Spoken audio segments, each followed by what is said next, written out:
So, are we about to see World War III and nukes flying between the major nuclear powers, Russia, US, UK, and France potentially? Привет, I'm Connor Klein, and I have a background in international relations, lived in Ukraine, speak Ukrainian and Russian, and actually the graduate school I went to study international relations at and have a specialization in the region affected by the Russo-Ukrainian war is considered the #1 globally. So I'm here to give you a more informed, unique, and nuanced analysis of the events and policies affecting the war in Ukraine. And now a little bit of Russia is also occupied by Ukraine in the Kursk Oblast. So I guess it's also now expanded into Russia itself. So in the last few days, American President Joe Biden has given permissions to Ukraine to use ATACMS missiles against Russian military targets within de jure Russia, within what is really Russia, not the stuff they claim that they annexed. A lot of that is fantasy anyways, because they claim they've annexed 4 oblasts and don't even control all of those 4 oblasts. And obviously Crimea, all de jure, legally under international Ukrainian territory. And Ukraine has been using these attacking weapons against Russian military targets in occupied Ukraine. However, the Biden administration and probably Jake Sullivan, who's National Security Advisor, have this escalation management policy and strategy, which I will critique in another video because I think it's completely inappropriate for a Ukrainian victory in this war. And basically they limited where those missiles could be fired, but now they have given them extra permissions to fire. It seems a little bit ambiguous about where exactly in Russian territory, if it's just the Kursk Oblast or it's actually in adjoining oblast within Russia. I think the range is about 300 kilometers more or less on these missiles, and that will be an extra benefit to Ukraine in terms of defending their own sovereign territory and the part of Kursk Oblast, which is Russian territory that they currently occupy. So this is, one would say, it's not a game changer in the war, but it's definitely significant that now they can fire them at extra targets. But it has resulted in a very curious reaction both from the Kremlin and from the pro-Kremlin talking heads, the kind of useful idiots who repeat their talking points on social media in English or in other languages and in Western media, because they have been screaming about World War III because Ukraine is now allowed to fire these rockets at a select number of additional targets. It was a bit curious. Like North Korea has actually sent apparently 13,000 troops, but that doesn't mean we're in World War III for some odd reason. There isn't too much logic in these hysterical claims, but I am going to react to whether Russia will respond with nuclear weapons or not, because interestingly, Russia has actually changed its nuclear doctrine, right? So major nuclear powers, the US and Russia, will just take both of them. They have doctrines about when and where they would employ nuclear weapons. It also allows their adversaries to understand where the kind of tripwires are about when they would use these weapons of mass destruction, and that is actually good for deterrence. So countries know, hey, don't do this because this will be the consequence most likely, and you don't want to do that. So it allows for an effective deterrence strategy by having these doctrines. Now, Russia's doctrine has always been more open to using nuclear weapons, say the US doctrine, and Vladimir Putin has changed the wording of this doctrine in such a kind of odd way that it basically fits the situation that just happened, that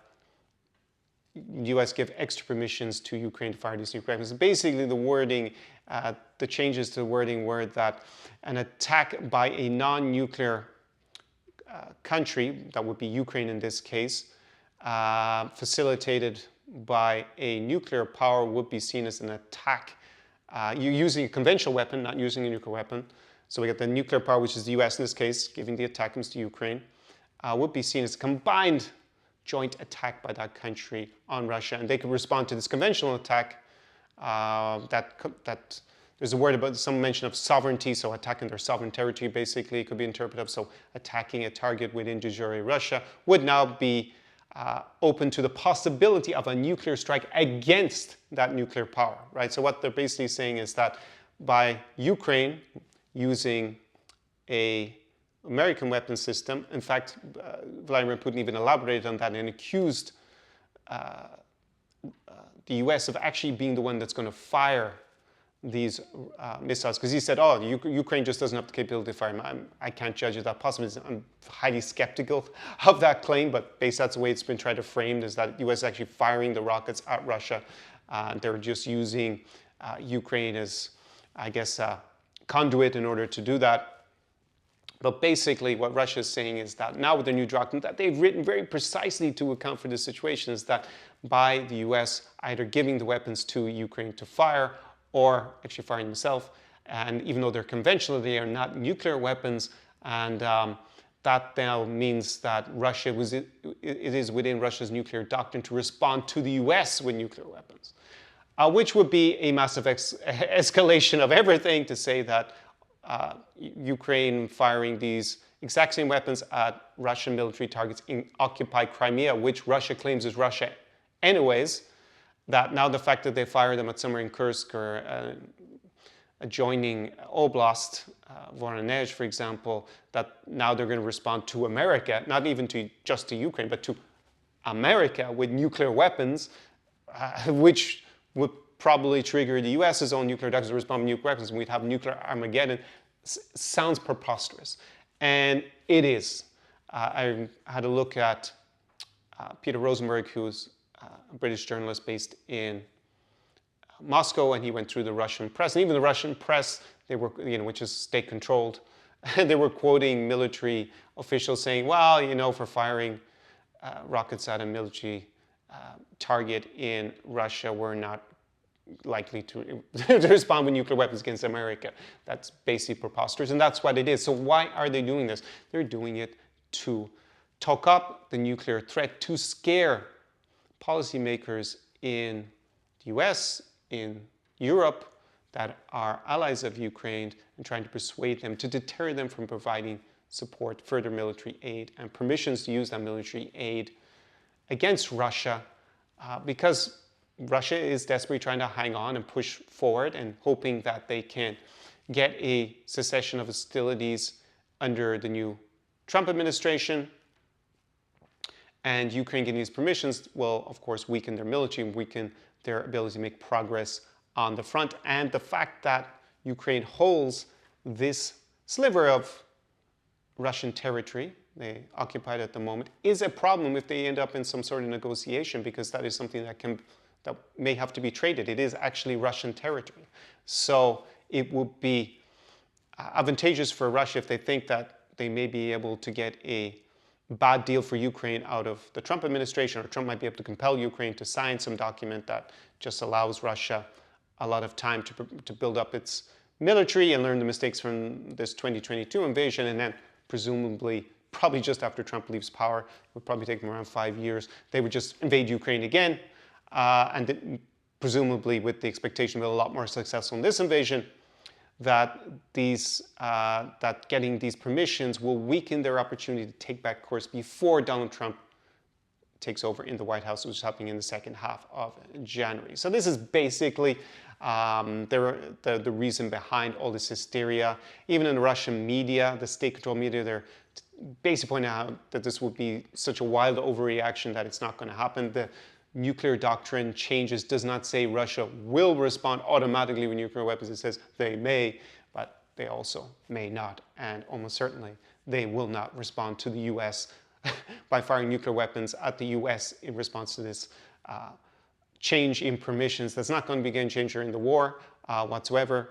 And so what is likely to be Russia's response? I guess that's the question, because Vladimir Putin did go on Russian TV and more or less indicated that there will be a response. But if it's not going to be nuclear, it may be something like giving a weapon system to a third party that may then attack either Western shipping, could be the Houthis. That was something in an interview also between Rosenberg and the Belarusian president, Alexander Lukashenko, that was discussed in that interview, that is something that he said may happen. And obviously he discusses things reasonably frequently with Vladimir Putin, so that might have been a way for him to pass on the message about what would happen in this case. So we will have to see in the next few weeks and months how Russia responds to this increased permissions, but they are pretty incremental. And no, we will not see Russia launch a nuclear attack on the United States, or if Storm Shadows or the